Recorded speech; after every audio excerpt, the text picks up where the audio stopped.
দুষ্টের দমন শিষ্টের পালন ভগবানের কাছে এই প্রার্থনা। এই ভোট পরিবর্তনের ভোট। ভোট গণনার আগের দিন পুজো দিতে বেরিয়ে জয়ের ব্যাপারে আশাবাদী মানিকতলা বিজেপি প্রার্থী তাপস রায়। রাত পোহালেই গণনা শুরু, তার আগেই সকাল থেকে একের পর এক জায়গাতে বিজেপির প্রার্থীরা তারা একের পর এক মন্দিরে পুজো দিচ্ছেন। ঠিক এখানে আমরা যেমনটা দেখলাম যে মানিকতলা কেন্দ্রের বিজেপি প্রার্থী তাপস রায় তিনি তার নির্বাচনী যে কার্যালয় তার পাশে দক্ষিণাকালী মন্দিরে গিয়েছিলেন। কি প্রার্থনা? না, মার কাছে প্রার্থনা একটাই। আমি সকালেও গেছিলাম এখানে, মানে আমার মানিকতলা কেন্দ্রে বা কার্যালয়ে ঢোকার আগে ঠনঠনিয়া সিদ্ধেশ্বরী কালী মন্দিরে, সেখানেও একই প্রার্থনা, দুষ্টের দমন শিষ্টের পালন হোক পশ্চিমবাংলায়। একেবারে দিনের শুরুতে বাড়ির পাশের যে মন্দির সেখানেও গেছিলেন এবং এখন দেখছি এখানে আগামীকালের প্রত্যাশা কি, কর্মসূচি? ঠিকই, প্রত্যাশা তো একটাই, যেভাবে মানুষ ভোট দিয়েছে, এ ভোট তো পরিবর্তনের ভোট, আর পরিবর্তন অবশ্যম্ভাবী।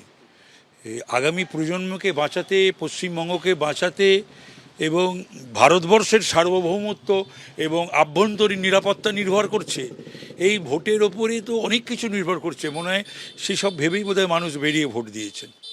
একেবারে পরিবর্তন অবশ্যম্ভাবী, এ বিষয়ে কিন্তু রীতিমতো আশাবাদী তাপস রায় এবং আর মাত্র কয়েক ঘন্টার অপেক্ষা। সেক্ষেত্রে রাজ্যে যে পরিবর্তন আসবে সে বিষয়ে কিন্তু রীতিমতো আশাবাদী তাপস রায়। ক্যামেরায় অজয় দাসের সঙ্গে সত্যজিৎ বৈদ্য, এবিপি আনন্দ, কলকাতা। ভোট গণনার আগের দিন নোয়াপাড়ায় বিজেপি প্রার্থী অর্জুন সিং তিনি আবার হুঙ্কার দিয়ে বলছেন, আমরা ডিজে বাজাবো না, ডিজে বাজানোর স্বাদ নেই, উন্নয়নকে রাস্তায় নিয়ে আসবো আর সকলকে গুড় বাতাসা খাওয়াবো। শুনুন। ডিজে লাইন কেটে দিয়েছে আমরা, আর ডিজে বাজানোর সাহায্য। আপনারা কি করবেন? আমরা কোনো ডিজে না, আমরা একদম না, গুড় বাতাসা। আমরা গুড় বাতাসা, উন্নয়নকে রাস্তায় নিয়ে আসবো আর গুড় বাতাসা খাওয়াবো। আমরা কোনো ডিজে বাজাবার বিশ্বাসী নেই। ডিজে তার তো বাংলার মানুষ কেটে দিয়েছে, কেন ডিজে পশ্চিমবাংলাতে তো এমনিও এলাউ নেই। আগামীকাল বিধানসভা ভোটে ফল প্রকাশ, তার আগে সাখাওয়াত মেমোরিয়াল স্কুলে স্ট্রং রুম পরিদর্শনে ফিরহাদ হাকিম। মমতা বন্দ্যোপাধ্যায় চতুর্থবারের জন্য মুখ্যমন্ত্রী হচ্ছেন। আগের থেকে বেশি মার্জিনে তৃণমূল পশ্চিমবঙ্গে ক্ষমতায় আসছে। স্ট্রং রুম পরিদর্শনে এসে আর কি বললেন কলকাতা বন্দর কেন্দ্রের তৃণমূল প্রার্থী, শুনুন। স্ট্রং রুমের নিরাপত্তা কিরকম? স্ট্রং রুমে তো সব আমাকে ঢুকতে দেবে না, কিন্তু আমাদের যারা এজেন্ট তারা বলছে এখনো ঠিক আছে। টিভির সামনে আমাদের সারাদিন রাত লোক বসে আছে, সিসিটিভির যে টিভিটা যেটা এসছে, তাই এখনও আমি ডেভিড হেয়ারেও জিজ্ঞেস করে এলাম, আমাদের লোকেরা যারা বাইরে রয়েছে এতেও জিজ্ঞেস করে এলাম, আমাদের বালিগঞ্জ গভর্নমেন্টে এখানেও ওরা ছিল ভেতরে, বললো সিসিটিভিতে ঠিক আছে এখনো পর্যন্ত। কালকেই বোঝা যাবে যে ফলাফল কি হতে যাচ্ছে, কি মনে করছেন আপনারা? মমতা ব্যানার্জি চতুর্থবারের জন্য মুখ্যমন্ত্রী হচ্ছেন, সেটা 6 তারিখে নেবেন না 7 তারিখে নেবেন সেটা ওনার ব্যাপার, কিন্তু মমতা ব্যানার্জি মুখ্যমন্ত্রী হচ্ছেন এবং বড় মার্জিন, আগের থেকে বেশি মার্জিনে বেশি সিট নিয়ে তৃণমূল কংগ্রেস আসছে, এটা 100%।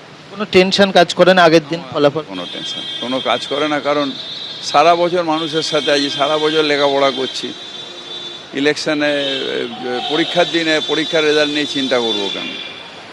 মানুষের সার্ভিস না দিলে হঠাৎ করে আসলে আমার টেনশন হতো। মানুষের সার্ভিস সারা বছর ধরে আমরা দিচ্ছি, টেনশন করার কি আছে? কাউন্টিং এজেন্ট সব কথা বলা হয়ে গেছে আপনাদের কিরকম? তো হয়েছে সব জায়গায়, কালকেও ভার্চুয়াল হয়েছে কাউন্টিং। আমি অন্য দলের ব্যাপার নিয়ে বলি না, আমরা আর মানুষকে সার্ভিস দিচ্ছি, মানুষের কাছে একদিনের জন্য প্রতিদান চাই। দেখছি দুদিকে পাহারা দেওয়া হচ্ছে, ওদিকে তৃণমূলের কর্মীরা পাহারা দিচ্ছেন, আপনি এখানে এসে ঘুরে যাচ্ছেন, মানে এই সতর্কতা কি কারণ? সুনিশ্চিতভাবে যখন একটা ইলেকশন হচ্ছে আমরা সব রকমভাবে আমাদের সংগঠন যেটা আছে সেটাকে কাজে লাগাবো, আমরা সবসময় চোখ খোলা রাখবে, এটাই তো নিয়ম। কি হবে ভবানীপুর? ভবানীপুর অনেক অনেক মার্জিনে মমতা ব্যানার্জি জিতবেন, এটা সবাই জানে। এবিপি আনন্দ, এগিয়ে থাকে, এগিয়ে রাখে।